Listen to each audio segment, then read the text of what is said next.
Hello hi आदाब और सत श्री अकाल। एक बार फिर से आ गया हूं मैं आप लोगों के बीच, आपका हमराज आरजे अभिनव 90.4 मेगाहर्ट्ज कम्युनिटी रेडियो ज्ञानवाणी यानी कि ज्ञान की वाणी पर दोबारा से लेकर आया हूं वही आपका मनपसंद सेगमेंट और शो जो है नो योर डिपार्टमेंट। आज मेरे पास school of biotechnology and bioinformatics से हैं डॉक्टर नीलू जोशी, जो कि असिस्टेंट प्रोफेसर है वहां पर, और वो स्कूल में काम कर रही हैं 2008 से। At least 15 years of experience. The area of expertise, plant biotechnology and plant tissue culture. आज उनसे हम कुछ सवालात करेंगे डिपार्टमेंट के बारे में। अगली आवाज़ होगी उनकी। आज उनका मैं वार्म वेलकम करता हूं और उनसे पूछता हूं चंद सवाल। गुड आफ्टरनून मैम, कैसे हैं? Good afternoon, thank you for the warm welcome and introduction. Okay, my pleasure. अच्छा, मेरा पहला सवाल है, what are the primary goals objectives of your school? Yeah, the goals of our school is to be recognized as a center of excellence in biotechnology education and research. Wow. And provide biotechnological solutions for sustainable development, be it in sustainability in healthcare, in food, agriculture, energy, waste management, all those areas. Okay. How does technology play a role in academics at your school? Yeah, we are a user, and yes, we are contributing to the national mission, Digital India mission of our government. Oh wow. Okay. So I'll tell you quite a few tools which we are using Yes, for please. it. So the first one is we are using bioinformatic tools and softwares, because that is one of the section of our school. So students are using those. Then we are using virtual laboratory Oh wow. as a tool for learning. So virtual laboratories are what? Laboratories accessing laboratory from remote, and these laboratories are simulation based. Oh, okay. So virtual Yes. lab simulates your tools, equipments, tests and procedures which are required for performing experiments at the physical laboratory setup. Okay. So here students can tinker with the experimental parameters, and they really love to use this platform. And I would like to mention here, usage of virtual laboratory has been one of our milestones, especially during the time of COVID, Oh, when yes. students were not able to access the physical laboratories. So that time we heavily relied on it, and we got a great support using this laboratory. Then we are also using NPTEL as a platform, which is a national program on technology enhanced learning, which is again an initiative of Government of India. So there students register, learn or take online courses as per their choice, appear for the exams, and like that we are doing. And then our own university LMS platform, that is the another one. One more thing, we are using teaching pedagogy called as flipped learning. So flipping the classroom. So that prioritizes your active participation, active learning, active participation of students. So to implement this pedagogy, we use again online tools like Kahoot is one, then Canvas, Oh, wow. then Quizlet. These are the ones which we are using. Oh great. Nicely explained, ma'am. Yeah. Okay. What are the skill sets, expertise that faculty at your school typically possesses? Yeah. So faculty at our school, that is our resource. And we have an exceptional faculty, highly skilled, and their skills range from plant tissue culture technology. Then we have expertise in genetic engineering, the microbes and the yes. plants. Then isolating active ingredients from various biological samples, identifying them, characterize them. Then skill sets to find out the mechanism of action of those active ingredients using bioinformatic tools. Then we have expertise in molecular marker technology. Then expertise in using genomics and proteomics tools for various applications. So this plethora of expertise we have, which is needed for biotechnology application landscape. In every aspect of the biotechnology and bioinformatics. It has covered almost all the spheres All of the biotechnology. Yes. Okay. Could you highlight key research projects ongoing at your school? Of course. So as you see that we have a lot of expertise. So leveraging these expertise for research is the best thing which we are doing. Yes. So some of the key research projects I would like to mention. One is that we are working on use of atomic force microscopy. It's a Okay. technique to detect cancer cells in the Wonderful. biological samples. It is a non-invasive technique. That's one. And then genetic engineering of plumbago plant. Have you heard of it? It's Chitrak is the common name. Okay. So this plant it's a medicinal plant, and its ingredient is plumbagin, which is a major ingredient of many Ayurvedic and herbal formulations. So what we are working on to increase the content of this active ingredient plumbagin in this plant using genetic engineering. Okay. So this is what is doing. Again, it is for sustainable development. If we produce that compound in large amount using biological methods, then it aligns with our goals on sustainability. Well, wonderful. Then, yeah. Yes.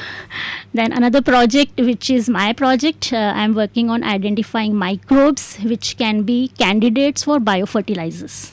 Okay. So you must have heard of plant called quinoa. Quinoa is we eat for health food. Oh yes, Yeah. health food. So it is a highly resilient crop and tolerant to various environmental adversities like drought and salinity. And we know we have microbes in our body, humans. Similarly, plants do have microbes in their body. So what we are doing is extracting the microbes from this plant and seeing whether those microbes have any role in making the plant resistant to those environmental adversities. So if we are able to prove that, okay, then those microbes are the candidates for biofertilizers. Badhiya. Yeah. Yes. Okay, so my next question is that how do you interact and collaborate with other departments within the organization? Yeah. So we collaborate for research of common interest, which needs expertise from various disciplines. Oh yes. So two type of collaborations are here. One is collaboration between different sections of our school, like we have various sections, Yes. biotech, bioinformatics, food science. Bioinformatics and all. And second is collaborating with different schools of the university. Universities. So both kind of collaborations we have. So I can give you an example that why this is necessary. It's just not possible to work without having collaborations, because we need to address the problem statements using different expertise from different disciplines. Yes, yes, yes. So indeed. suppose I am working on extracting some active ingredient from plant cultures. Then that is my expertise, that I extract. Okay. I amplify and extract, but then that's not sufficient. I need to characterize it. So then I have to seek help of another expert. Another expert. Okay, once it is characterized, I need to check its bioactivity. So again, I have to go to another expert. Another expert. Once Okay. that is done, I need to understand its mechanism of action. Suppose that compound is a medicinal compound, how it's working. So then I have to collaborate with bioinformatics people who visualize and predicts the interaction of that molecule with possible targets. Agreed. So that's totally. how we collaborate. Okay, how do you ensure that your team stays updated with the latest industry trends and knowledge? Yeah, we have close connections with industry people, experts. They are on our various school committees, like our research advisory committee, then our internal quality assurance committee. So regularly get inputs from these industry experts, and then incorporate those in revising our syllabus, in getting research ideas.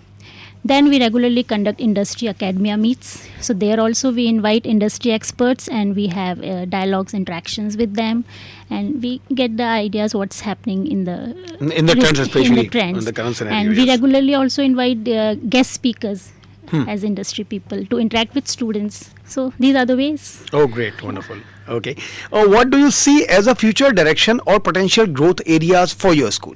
Yeah. I see our school's exceptional strength in research and our highly skilled faculty as a strong foundation for future growth and advancement. So building upon this strength, we have two potential growth areas.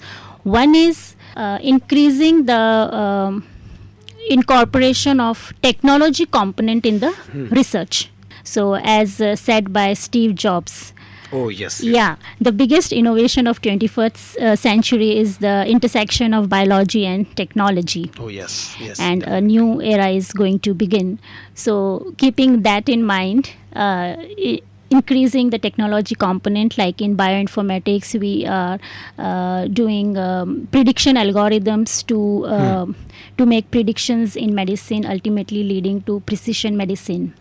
Similarly, AI-based disease diagnostic research is then another thing which is going on. So it is And if I helping ta- in your treatment also, yeah, in the biotech treatment, tech yeah. and And if I talk bioinformatics. about my own research, I am plant tissue culturist.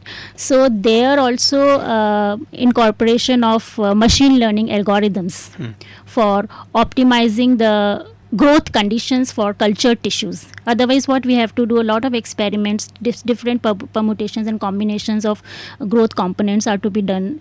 So bringing down that long list to short by employing machine learning algorithms. So that is one area. And another is looking at our potential and skill. I see we are ready for translational research.